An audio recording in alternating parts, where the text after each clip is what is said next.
Alright, this is number 6 from the 2011 Form B AP Physics B exam. This is a modern physics problem. We're dealing with energy levels, and it also gets into the photoelectric effect, wavelength. It's got multiple stuff in here.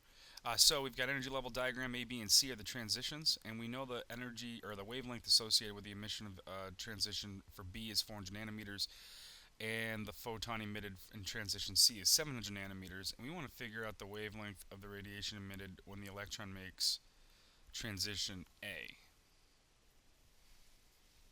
There's probably a couple different ways you can go about this. I think the easiest might be to figure out the energy associated with B, and then energy associated with C, and then realize that that's got to be, when you add them together, the energy associated with A. And then we'll figure out the wavelength of A. So I'm going to do that. So B is going to be hc over wavelength. So I'm going to use the 1240 number because that's in EV per nano, or EV nanometers. I'm going to divide by 400 nanometers. This is going to get me 3.1 electron volts. EC is going to be a similar, or the same setup, just slightly different because the bottom number instead of 400 nanometers is 700 nanometers.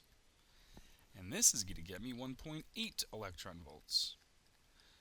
Since 1.8 is emitted during transition C and 3.1 during transition B, then A, the energy of A, must be the sum of those two. What is that? 4.9 eV. Now I'm going to go ahead and use the same equation and solve for the wavelength for A. And that'll be hc over the A transition energy. So let's give you the 1240 number still. And we're going to divide that by the 4.9 eV.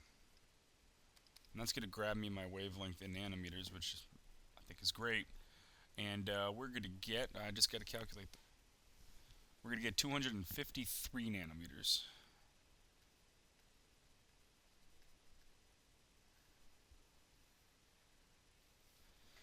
And that's A. The photon emitted during transition B, so after the electron dropped, it emitted a photon. That photon then hits a metal surface with a work function of 2.46 eV. We want to determine the kinetic energy, the maximum kinetic energy of the ejected electron. If you recall, the incident energy on, this is a photoelectric effect at this point, so the incident energy from the photon must equal the work function plus any kinetic energy the electron gains. Thus, the kinetic energy the electron gains is going to be the difference between the incident energy and the work function. Well, the incident energy I don't need to put in terms of HF, I already know that. That's going to be the energy associated with transition B. That is going to be 3.1 eV. I know that there's 2.46 eV that's required just to eject the electron in the first place. So if I just do this simple arithmetic here, I will find out that 0.6 eV is left over, and that will be the maximum kinetic energy an electron can have. Now, probably more often electrons will have less than that. It's the maximum energy it can have. C, we want to know the de Broglie wavelength associated with this ejected electron. So let's think about the equation first. If you know the momentum of any particle, you know its wavelength. And that's going to be the wavelength is going to be h, Planck's constant, over the momentum of the object. This is not as straightforward as it sounds, though, because we don't know the momentum of this electron. We just know its associated kinetic energy. Remember, I want to get rid of this end of exam thing, so I'm just going to kind of cheat a little bit and hide it so I can write over it.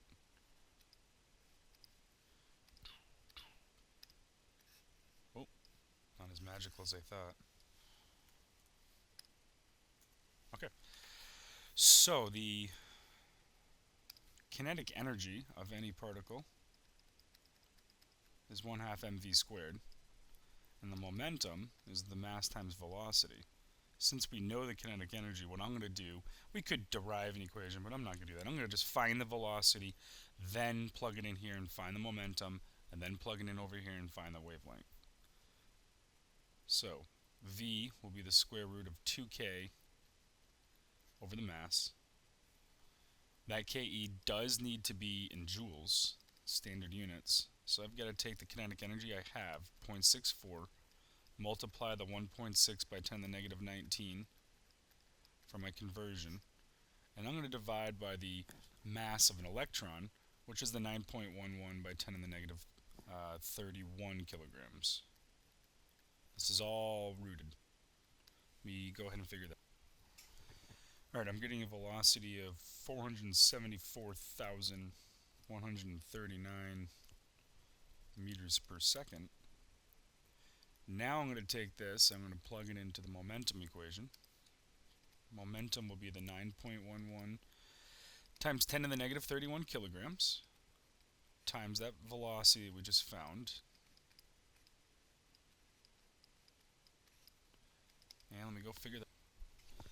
And that's going to get me 4.32 times 10 to the negative 25. And that is kilogram meters per second.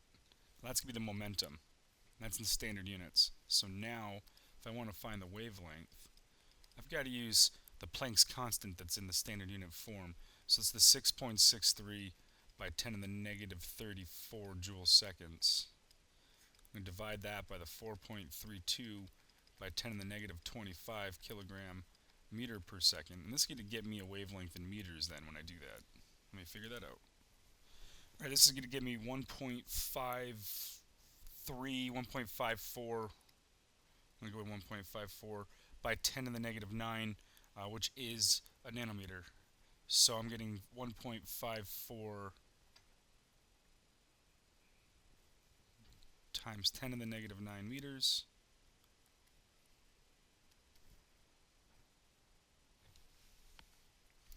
Yeah, I'm just going to leave it in meters. I don't see any reason to put it into nanometers, but nano is 10 to the negative 9, so if you want to, you're welcome to.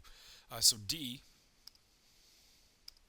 photons emitted during which of the transitions, excuse me, A and C, basically will transition A result in photoelectric emission, will transition C result in photoelectric emission.